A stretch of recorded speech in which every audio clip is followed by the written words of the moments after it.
Hi, everyone. Welcome back to PlayStation Live from E3. I'm so excited to be joined by David Cage of Quantic Dream and, of course, Ryan Clements. And we're here to talk about Detroit Become Human.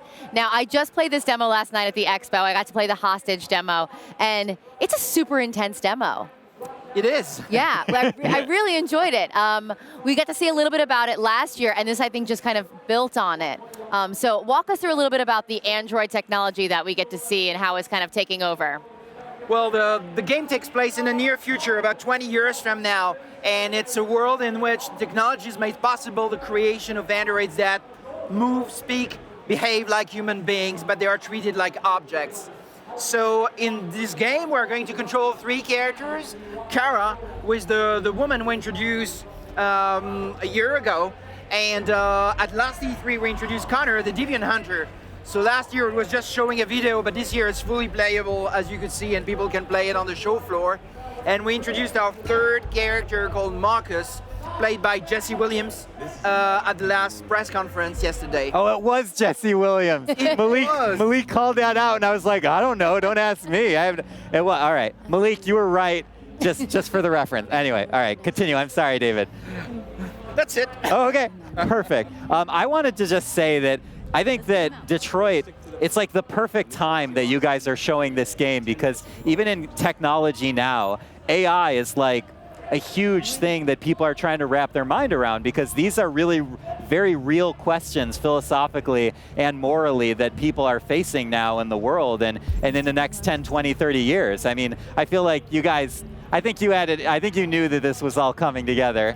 You built it right into the story. Yeah, right. Well, I was not the first one to see it. I was really inspired by a book called Singularity is Near by Ray Kurzweil, where he described this future in which, human intelligence doesn't evolve much, but machines, they have an exponential curve in how they progress. So there will be a point in the near future where there are 2 curves we're going to cross, and they will become more intelligent than we are.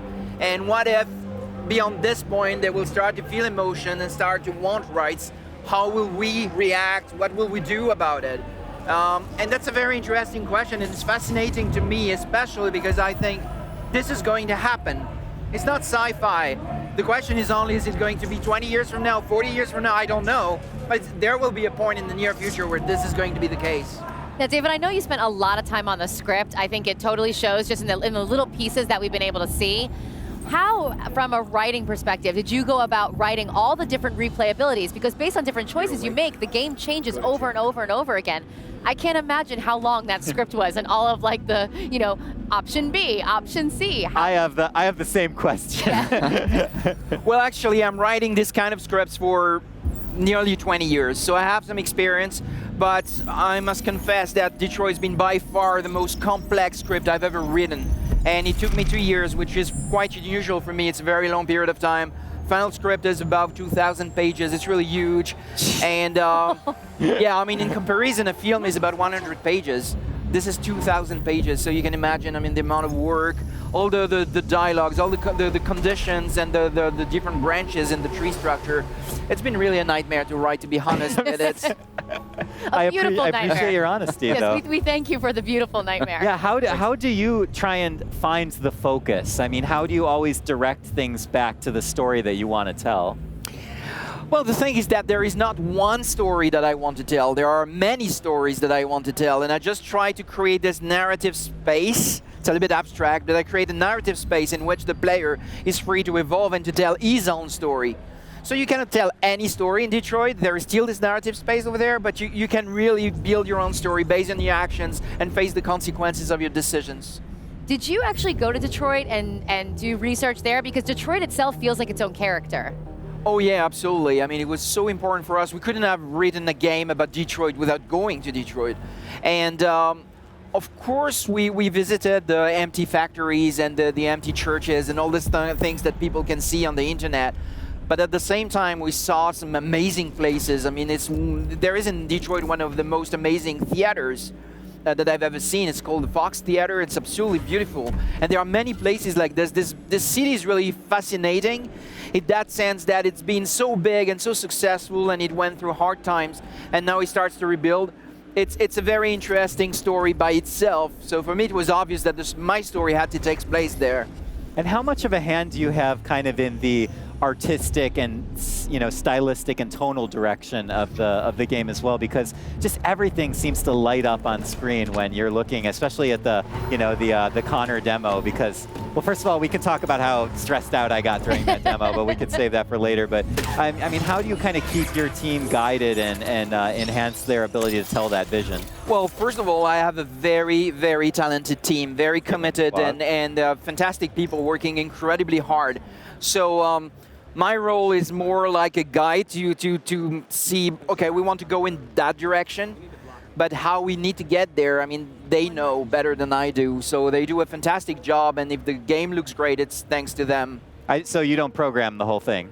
No, okay. No, I don't do anything, actually. I mean, no, it's true. I write, and I direct actors, and I help everyone with the global direction, but I don't program. I'm not a graphic artist. I can't do much. I think we'll just do a pull quote. It's "I don't do anything" right, exactly. by David K. I don't think that's fair to say of you. I do really love, one thing that stood out for me when we first saw it, because I come from a film background, something so cinematic is there's this one point where, especially when you're doing the hostage, interrogation, pushing the L1 button and you get to zoom in. It's almost like you're rack focusing on a camera and zooming in on that character. Where did that idea come from? Was that something you always planned on doing, or did that kind of happen organically as you were writing, where you're like, we need to see up close because the dial in his head changes and everything? So, well, we work on 3D cameras for almost 20 years, and we were one of the very first companies in the world to develop tools dedicated to cinematography in real-time 3D. So we have developed over the years some experience about how to play with cameras, and I think Detroit is a very important game in that aspect for us, because it's one where we try to merge better cinematography and interactivity.